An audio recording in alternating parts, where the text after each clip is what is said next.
Hey guys, and welcome back to my channel. I am back with another true crime video, and today we are going to be doing the story of Tebello, Tibz, Motsoane, as well as aka Kiernan Forbes. Now, if you're new to this channel, I try and do these videos often, so please do check out the playlist. I've done a couple already, and I will be doing more in the near future. So before we dive into today's video, I just have two disclaimers. The first one is this is technically a part 2. I've done an aka an Anele Temba video before. It's currently sitting at I think just over 500,000 views. I encourage you to please watch that video first before you watch this one, because I'm not going to be delving deep into AKA's story. I've already done that extensively in the past videos. I'm not going to be mentioning a lot of Anele in this particular video. Instead, because I only introduced Tibz at the end of the previous video, I'm going to share a little bit about him here on this video, because I feel like he's not being done any justice in the media or in court cases just regarding who he is in person, because he's not just an extra in the story. He's a big part of the story, and because he also passed away and he deserves just as much respect. So I'm going to be diving deep into a little bit into Tibz Tebello's story, and then I'll be unpacking the actual hit of the 10th of February 2023. Second and final disclaimer, I need to stress that these are still just allegations because they are yet to be proven in a court of law. So with that said, and without wasting any more time, let's dive into today's video. Today's video takes us to Johannesburg and subsequently will end up in Durban in KwaZulu-Natal. Tebello Tibz Motsoane was born on the 24th of August in 1983 in Katlehong in Johannesburg. He's the only child of Sylvester Motsoane as well as mother Raham Motsoane. He grew up in an extremely loving and nurturing home with both of his parents. He went to Sacred Heart College from nursery school all the way up to matric, where he excelled in his academics as well as basketball. At the end of matric, in his yearbook, he wrote that his hope is to make a difference, and boy did he go on to do that. Immediately after matric, he got a basketball scholarship and went to the University of Witwatersrand, where he went on to acquire his degree in international relations. After completing his degree, he went on to become what I can only describe as a serial entrepreneur, a SA hip-hop pioneer, a mogul, a culinary fanatic, a businessman, an author, an all-round fantastic human being. Tebello dabbled and excelled in many businesses and career paths in his time. He is one of the original founders of Head Honcho Clothing that made waves in the early 2010s. He was an events and club promoter in his university years, which later led him to opening his very own vibrant nightclub in Johannesburg. He's also the founder of Show Love Consulting, a media agency that has gone on to consult for many South African as well as international clients. Under the Show Love umbrella, he also had a talent management branch that not only helped discover aka Kiernan Forbes, but later managed him for the first few years of his career that propelled him to the aka international super mega superstar that we know now. He also actually appears in a few of his music videos in the early days. Amongst the big names that he managed alongside AKA are people like DJ, a Fanatic, as well as Reasons, amongst many, many more. He parted ways with AKA professionally and stopped managing him, but they remained very good friends and held a solid brotherhood. He was always referring to him as his little brother, and they would continue holding that friendship throughout the rest of their lives and making time for each other wherever they could. He comes up for some music and he's like, yeah, you should actually, there's this kid, AKA, you know? So the first time there was music on the Show Love website was actually AKA music, but I wasn't managing him at the time. So everybody started asking me, who's this guy, who's this guy, who's this guy? And then I would let him like just grab the mic at like my gigs. Just like, yeah, hype up the DJ, hype up the crowd. He would freestyle, he would get into it. At some point I realized that I'm actually managing this guy. You know, it was a very, very organic process. You know, we never like had like formal sittings as to, okay, this is what we're going to do, up until we had to actually do it. So yeah, I was a fan first. You know, we became really, really close friends, little brother, big brother. You know, he's seen me go through a lot. I've seen him go through a lot. That's my little man, and no matter what, you know, I think people also in the industry, people always expect fallouts. Yeah. Do you know what I mean? Like, we've never had a fallout. Like, I my mind needs constant challenges, and for me, like, artist management was a period in my life. You know, like, I went on to open a club. You know, now I'm getting into a beverage company. You know, there's still things that I want to try. When he moved from managing talent, he pursued one of his lifelong passions and became a chef and opened pop-up restaurants in and around Johannesburg and hosted events where he served amazing food and paired it with his very own wine and vodka brand that he would later launch. Tebello Tibz Motsoane was a force to be reckoned with, a dream chaser, a game changer, a pioneer. With all the amazing accomplishments he had under his belt, the best thing that he was known for was his smile. He was said to have a smile that lit up as many rooms as he entered. Paired with his phenomenal hosting skills, it's no wonder he was always surrounded by loving and happy people around him, ready to show Tibz love. In the beginning of 2023, Tibz was at an amazing place in his life, about to launch yet another brand under his belt, and he was living his best life, building his businesses while trying to ensure that he makes time for both his family and friends. One of his very close friends, Tembanga, was hosting a birthday party in Durban on the 11th of February 2023. It was a big birthday. He was turning 40 and was planning to celebrate with a big old birthday. He was going all out for this one, and Tebello was very excited to attend. They spoke throughout the week leading up to the birthday, discussing the plans of the actual day and what they were going to be wearing, because one thing about Tibz, he was known for his impeccable dress sense. The whole week he's telling me about his outfits for the birthday. And he called me, I was with Sean Marshall, the designer. He called me. He's like, dog, I'm ready. He's like, dog, for those who are not invited, I'm glad it ain't me. You know, I'm glad it ain't me. On the other side of town, his old friend and lifetime brother, aka, was also making his own birthday plans. He had just turned 35 on the 28th of February 2023, and true to tradition, he was having a birthday tour. And one of the stops this year was going to be Durban, where he would be performing at Hugo nightclub. Now, Hugo nightclub is an Afrocentric club with Oriental elements set in an historical Durban building. The club promoters invited AKA to celebrate his birthday there on the 10th of February, and AKA obliged. On the 8th of February, just 2 days before the event, he then made a post on Instagram telling everyone that he was going to be in Dubai. He was looking forward to performing in the coastal city. He hadn't done so since the untimely passing of his fiancée, Anele Tembe, who had fell from the 10th floor of a Cape Town hotel on the 10th of April 2021, just a year and a half prior. On the 9th of February, the night before he had to go to Durban, AKA spent the night in, it was a Thursday, with his mom, Nadia Nakai, his new girlfriend, Cairo, his daughter, as well as his aunt Trudy. The next morning, he woke up and said goodbye to Cairo, who was going to school that morning, and then he said goodbye to Nadia, as well as his mother, before he went to run some errands and then had to go to the airport. His flight was leaving around 1:30, so he got ready and left the house. At 13:25, he WhatsApped Nadia telling her that they're about to take off, and then he said, "Love you." To which she replied, "I love you too, baby. Be safe," at around 14:13. He would later WhatsApp her around 14:59, letting her know that he has landed and is headed to the hotel. Little did AKA know that while all of this is happening, there was a plot to take his life brewing in the background. There are, however, allegations that AKA had been warned not to set foot in Durban. It is possible that after he put out that post on the 8th of February stating that he was going to be in Durban, the plan was set into motion that very moment. Before we continue with the video, please let's kindly give just a few moments to today's sponsor.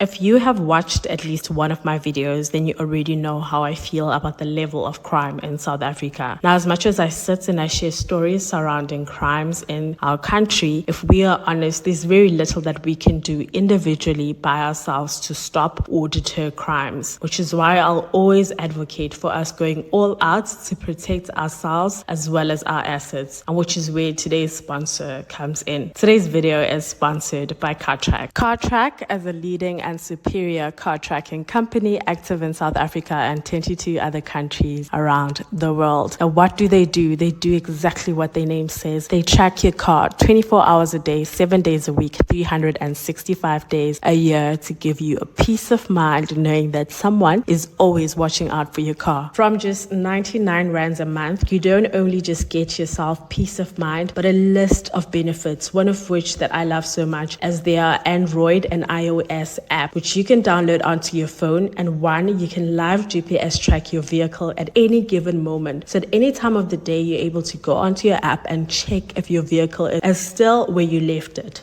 So another feature on the app is the view vehicle trip history. Now this could come in very handy for businesses as well as for individuals. This basically tells you where your car has been, where the trip started and where it ended. So definitely comes in handy for businesses, but could also come in handy if you want to track your little brother who's been driving your car around. Another feature that I love so much is the Activate Car Watch feature. Now this is actually like a virtual car guard. Now you put this on when you're leaving your car at some random parking lots. Maybe you parked a little bit far from the restaurant. So activate car watch. If your vehicle's ignition is started or the location changes, then immediately your app will let you know about this. So these are just a few of the many features that the app has. I think one of my favorite features on the app I have to mention is that you can share your trips with your friends and your family. Like for me, that's an added bonus because you can never be too safe in South Africa. When you look at the statistics surrounding hijackings in South Africa, the situation gets much more scarier. According to stats that say 63 cars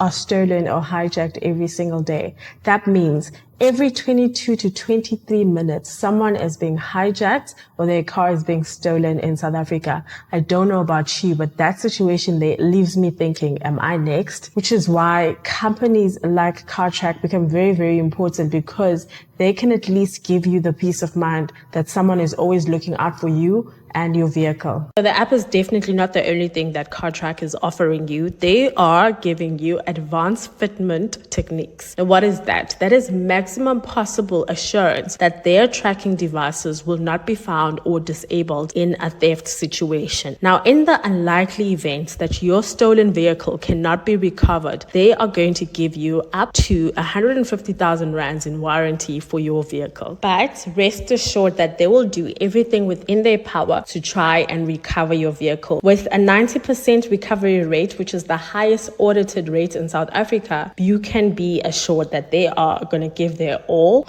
You also get 24/7 control room access, which is basically access to an experienced air and ground recovery team. So they're definitely going all out to try as hard as they can to recover your car for you. With over 1,950,000 active subscribers across 23 countries, you'll definitely be in great company if you choose CarTrack. So check them out now and get your peace of mind. I'll make sure to put the link in the description box. Thank you so much to CarTrack for sponsoring today's videos. I really, really do appreciate it. It's via sponsorships like these that I'm able to create the content that I do.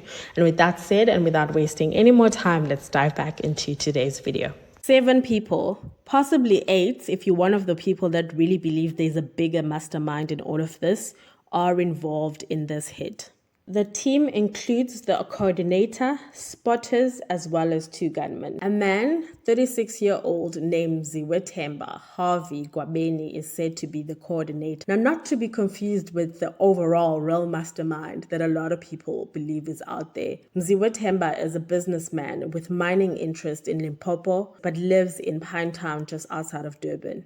His job in the whole hit was to coordinate. So coordinating involved gathering the people, gathering resources, paying the people after the hit, and he actually paid them 800,000 divided by 6 of his men, and everyone got 133,000 odd, which is crazy to me. So he's not included in this 800,000. The 800,000 is being served to the 6 people. Now, another thing that I need to note, I don't know, guys, if you remember from that previous video, is the medium who had written a post and had stated that she believes 6 people were involved in the hit. Now, if you look at it like this, there's a coordinator paying 6 people 800,000 divided amongst each is getting 133,000. She was kind of spot on in that. So I encourage you, if you haven't watched the previous video, please do check it out. Next on the list, we have a man named Lindelani Ndimande. Now he's a taxi boss from Empangeni in KZN. Third on the list is Lindokihle Mkhwanazi, also known as a taxi boss from Tuba, which is in KZN North Coast. Now he would later be known as the second gunman. Next on the list is Ziyanda Myezi. At only just 22 years old, he is believed to have arranged one of the weapons that were used during the hit. Fifth on the list is Lindokuhle Ndimande. At 29 years old, his job was to become a spotter. He would have to follow AKA everywhere he went in Durban. He would later be spotted inside of Wish restaurant having a meal while watching AKA eat as well. 6 and 7 on the list are the Ndimande brothers, Siyabonga and Malusi, who were known as big taxi bosses in KwaZulu-Natal. These brothers would later flee to Swaziland, and of the two brothers, one of the brothers, Siyabonga, is known as the man who pulled the trigger and killed AKA. The plan for the 10th of February 2023 was simple and straightforward. Follow AKA as soon as he lands in Durban and hopefully shoot him from the window as the car is in transit. AKA landed in Durban at 3 o'clock on Friday, the 10th of February 2023, and posted on his stories that he had arrived. Unbeknown to him, 2 spotters were waiting for him at the airport arrivals and followed him and his crew to the car that they had hired, and they would follow behind AKA's vehicle all the way to Hilton in Umhlanga. They were driving in a grey BMW. AKA checked in at the hotel and went to his room and relaxed for a bit, and thereafter he went to the hotel gym. He posted on his Instagram stories, not knowing that downstairs the spotters are waiting around for him. Now, cell phone records as well as CCTV places the spotters at the Hilton Hotel at that very moment. Downstairs, there is the grey BMW driven by Mziwe Themba, the coordinator, a VW Polo hired by the coordinator earlier on, as well as a white Mercedes-Benz C200 that had been stolen, all of whom are waiting for AKA and his entourage. AKA gives the Wish restaurant owner a call. He tells him that he's in town and he heard about his restaurant and barbershop and he would really love to come down to Florida Road and support him. And obviously, the owner is ecstatic, is excited to have AKA around because he's going to be obviously posting on social media. It's literally free advertisement. He called me earlier in the day and said, Benny, I know we've got a new spot. Let's go check it out. I want to go cut my hair at your place. I keep hearing about the food, about the fish at your place. I want to come eat at your place.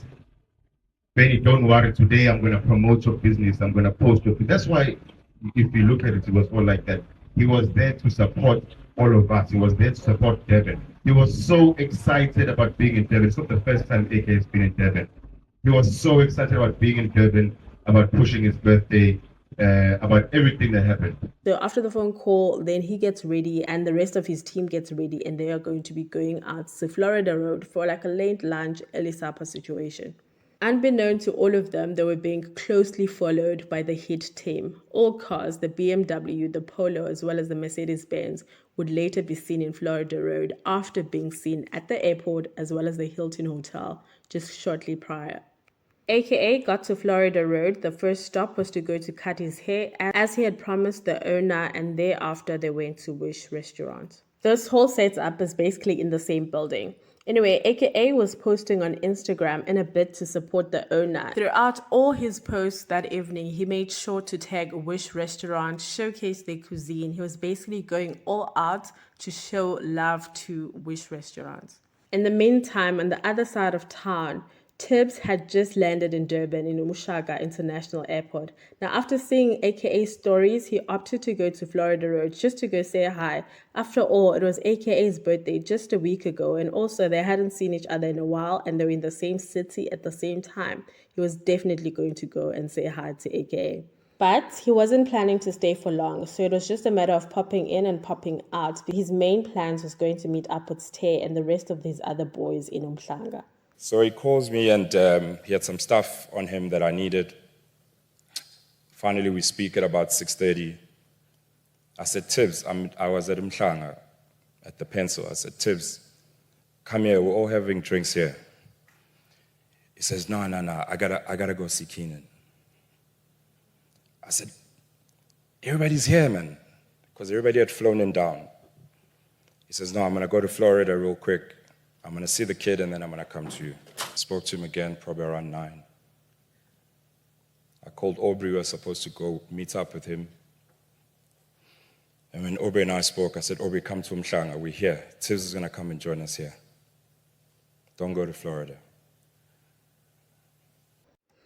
In the meantime, the spotters and the rest of the HIT team are keeping a very close eye on AKA. So much so that Lindo Kuhle Ndimande, one of the spotters, decided that he's going to go inside of Wish restaurant and also have a meal while keeping a close eye on AKA. Well, he would later make what is probably one of the biggest blunders for them, actually, but great for everyone else, that he would make during this whole evening. Because once he was done eating, he would pay using his very own debit card. To make matters worse, this account was opened that very morning of the 10th of February 2023, and the very next day after the hit on the 11th of February 2023, 133,000 rands was deposited, which is essentially a sixth, his share of the 800,000 rands that the coordinator divided. While all of this is happening, Tibz arrives at the restaurant and he hangs out with them for a little bit, but they're already on their way out. After all, AKA was due to perform at Hugo later that evening and was already towards 10 o'clock. The spotter then alerted the gunmen that the bill had been paid and the group was moving towards the door of the restaurant, exiting. The gunmen then started crossing the road. Now, the white C200 can be seen on CCTV footage just about 100 meters from the entrance of the restaurant around this time.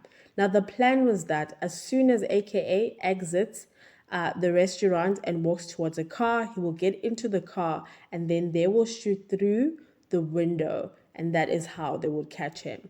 But at the last moment, the plan changed because AKA took longer than they anticipated. They expected him to get out and into the car, but he took longer because he was embracing Tibz, saying his goodbyes, because Tibz wasn't going to go to Hugo. He was going to meet up with his friends in Umhlanga. So they were separating, and I'm sure he was very appreciative of the fact that he had come to him before doing anything else in Durban. So they're embracing, they were saying their goodbyes, but in the background, the worst was about to happen. Tiabong Ndimande seizes that opportunity and comes walking from across the street, and within seconds, he fires at AKA and he immediately loses his life.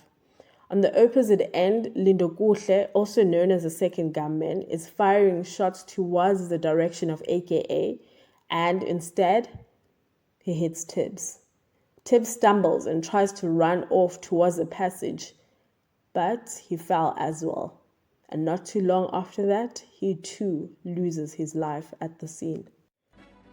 It is one thing that really tortured me, really tortured me for a very long time.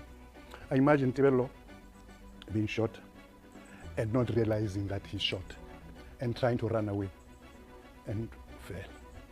What was in his mind? That thing tortured me for a very long time. What was in his mind? His final moments.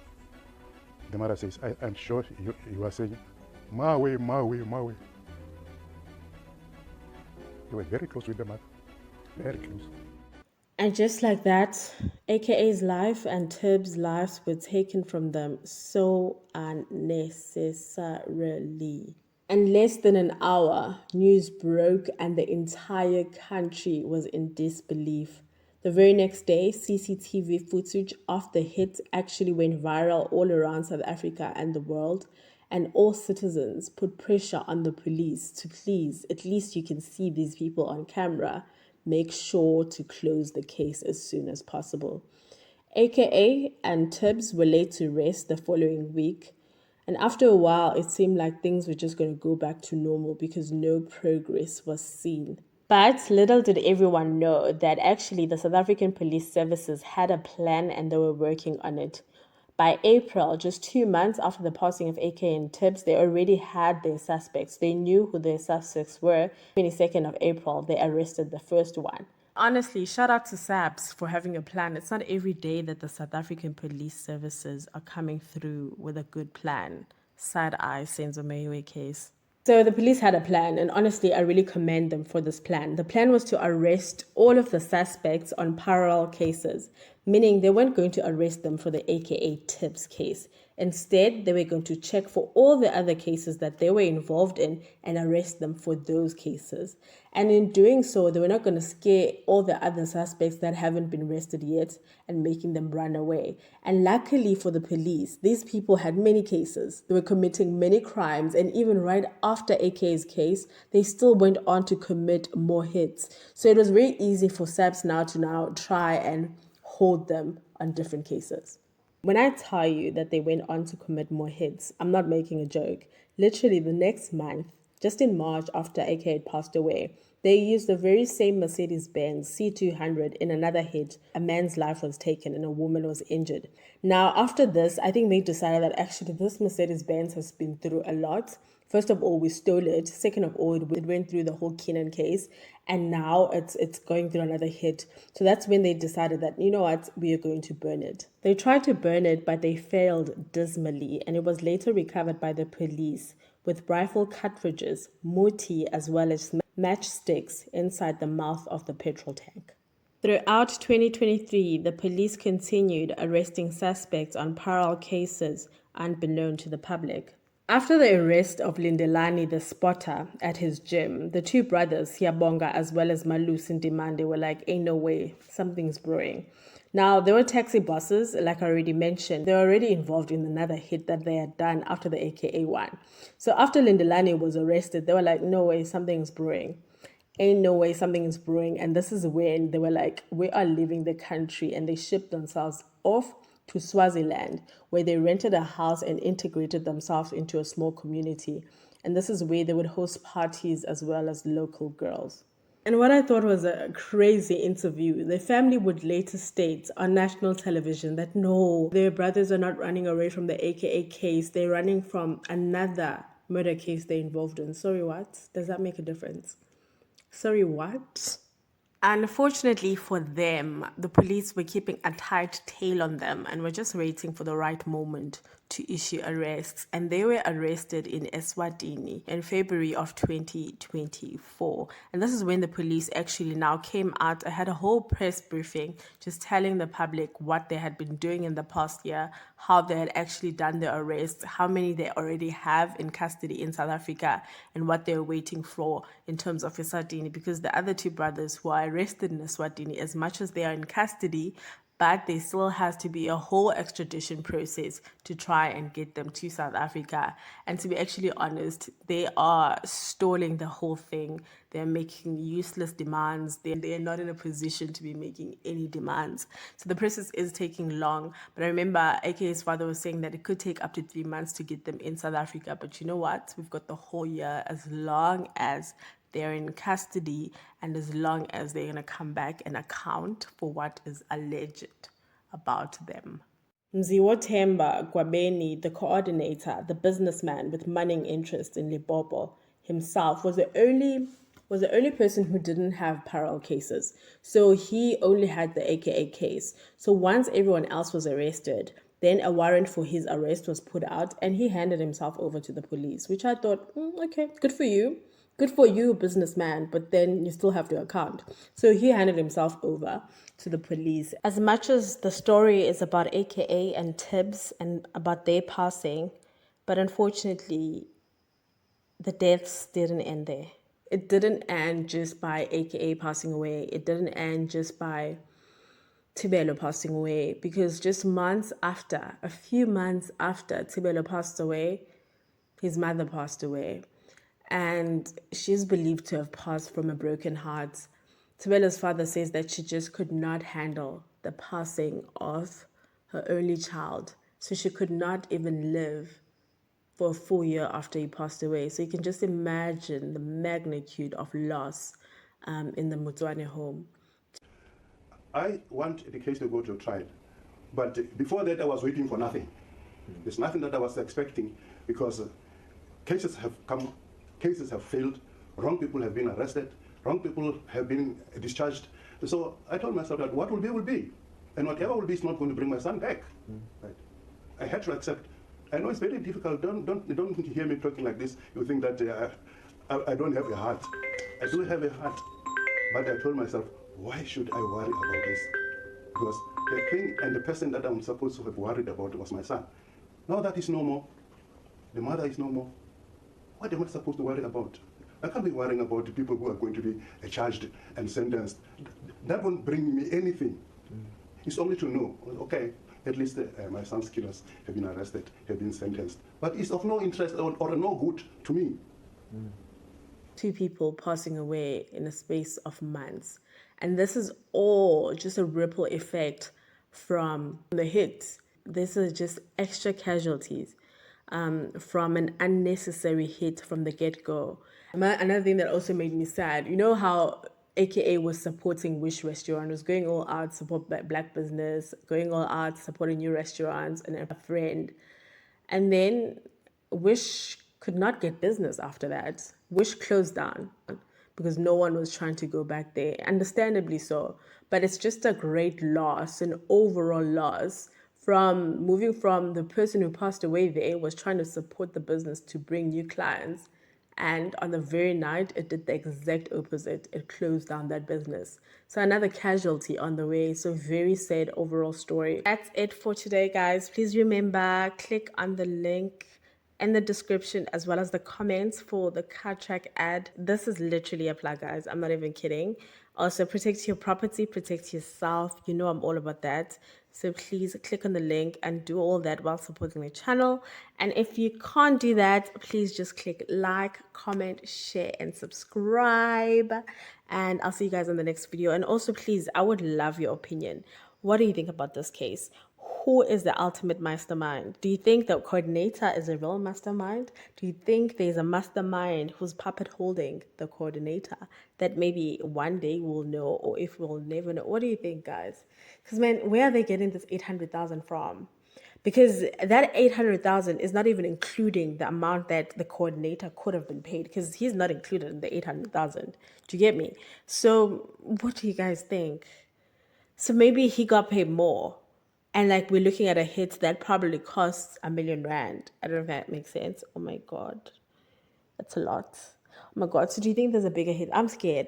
I can't. I'm scared. I'm scared for my life. I'm not trying to share my opinion regarding that. So anyway, like, comment, share, subscribe. Please click on the contract link. Check them out. Subscribe. Get yourself that plug.